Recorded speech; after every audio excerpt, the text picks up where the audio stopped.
Hello guys, welcome back to my channel. From a couple of months I didn't get any chance to go out and make some nice videos for you guys or to discuss about the real life bird scenarios. So today is quite sunny, you guys can see it, it's very sunny outside today. I'm hoping to get some bird in sight, and we're going to discuss a little bit about the Canon EOS system, the R7, and also the Sigma lenses. I got a couple of questions from few of my followers, so I will try to answer those questions, and we'll see some basic bird photography settings for the beginner photographers. Hopefully that's going to give them a nice overview. Stay tuned with me guys. Thank you.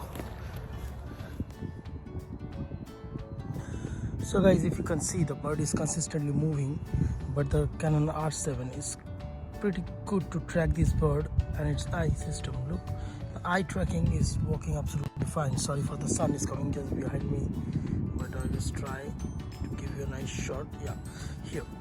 So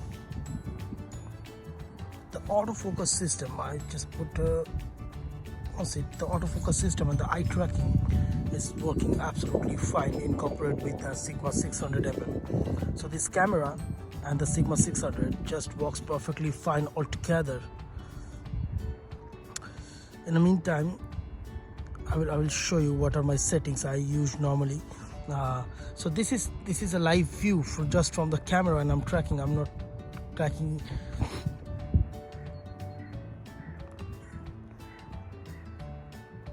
This is absolutely nice.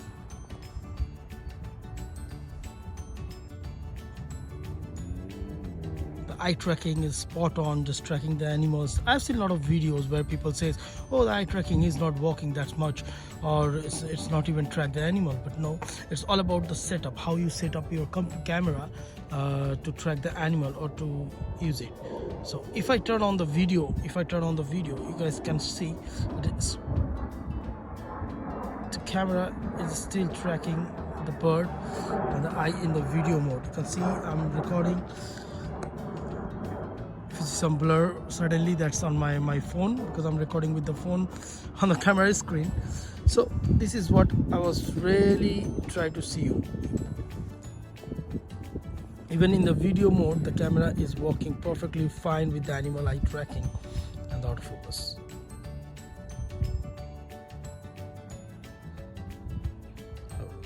So let's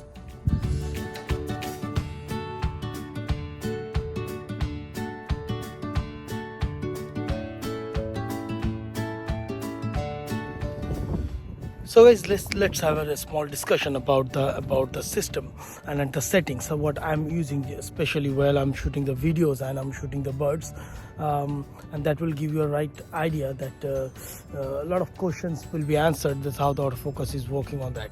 Okay, if I go inside the camera, the first setting you need to set your autofocus operation. That always must be on the servo, because when the animals are moving too fast, the servo is quite capable to detect the animal. And then I use autofocus area as a spot on. There are I will talk about two things. When I'm shooting most of the birds and I know where I have to focus, I always use the spot on. But sometimes people are shooting like the flying birds, then I will suggest to use the whole area autofocus, because it's more easy with the flying birds to focus on the particular subject, so that's pretty useful. Once you're on, you just come and put your subject tracking is on, always on. Is make sure that your subjects are tracked, and I put it as an animal, and it's more easy when you put it as an animal. Then it can detect the animal type, and it's also the eye detections is always enabled. And I keep my switch track subject as on. That means it's a locked on. It's not going to move its focus anywhere. Then the second option, which I really going a little bit depth today, is the autofocus cases. So you have 4 cases which comes with your camera. Most of the time, for me, if I talk, I use autofocus 2, the case 2, and what I did, because with the Sigma, many people say, oh, I have a Sigma pulsing issue, or the Sigma is not focusing in a optimal way.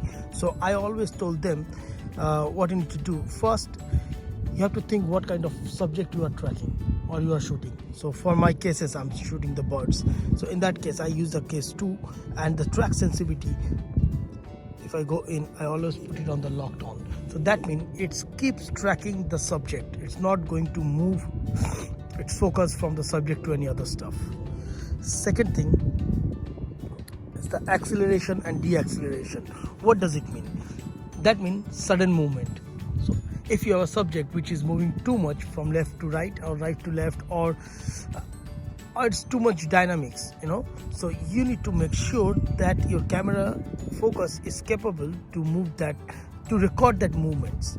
In that case, we have this case 2, and then I put it on the locked on in the list -1. So that means it will pointing to the initial subjects, keep pointing to the initial subjects, and that is pretty much important for your bird photography.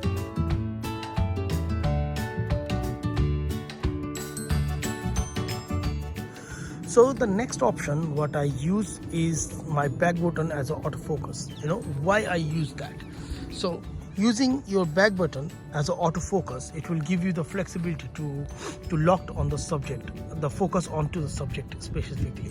So that means if you track a subject and you lock your focus on it and you move your camera is going to readjust its focus, and once it readjusts its focus, so that means your previously focused subject is gone.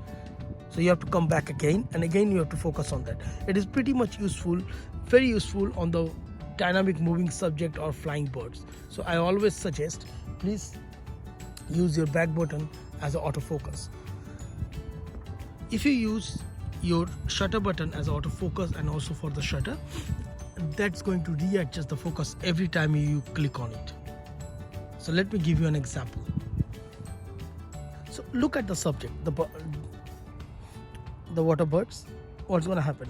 The moment I press my back button, it's in focus. You see, started tracking the subject.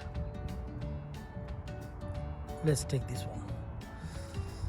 I move my camera, look,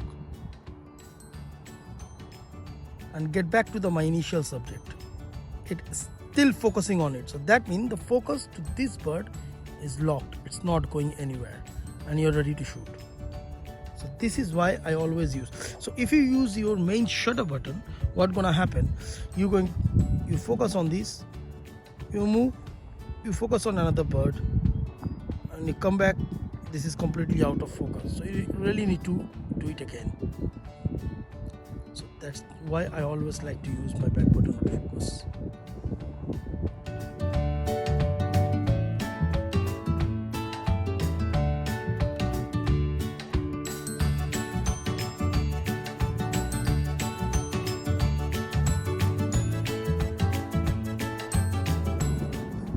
So guys, if you see, I just connected my 1.4x teleconverter with the Sigma. I just wanted to show you how this focus is going to work with that. And if I just look at the bird, look how nice. It's spot on the tracking. Select the bird, eye auto tracking system.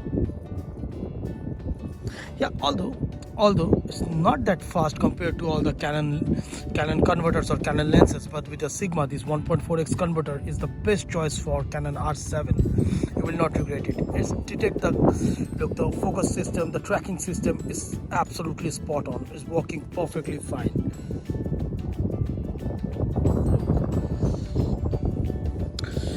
Let's check another bird.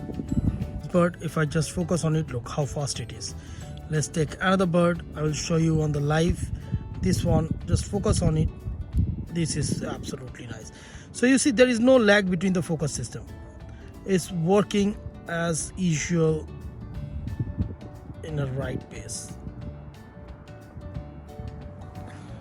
Again guys, Sigma is quite cheaper than other lenses in Canon. They are quite expensive, and to get that kind of performance you really need to spend a lot of money on that. But I think Sigma gives us a very good chance, and also Canon gives us a very good.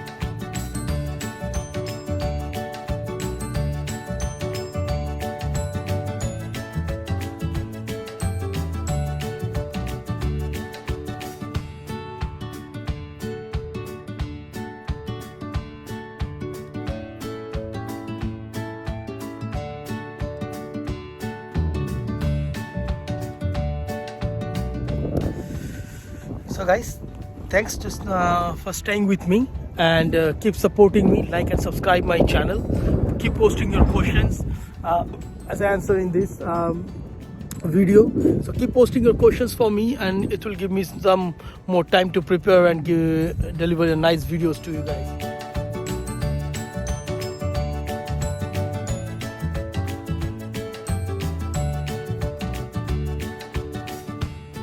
Please subscribe and like my channel, and I'll see you in the next episode.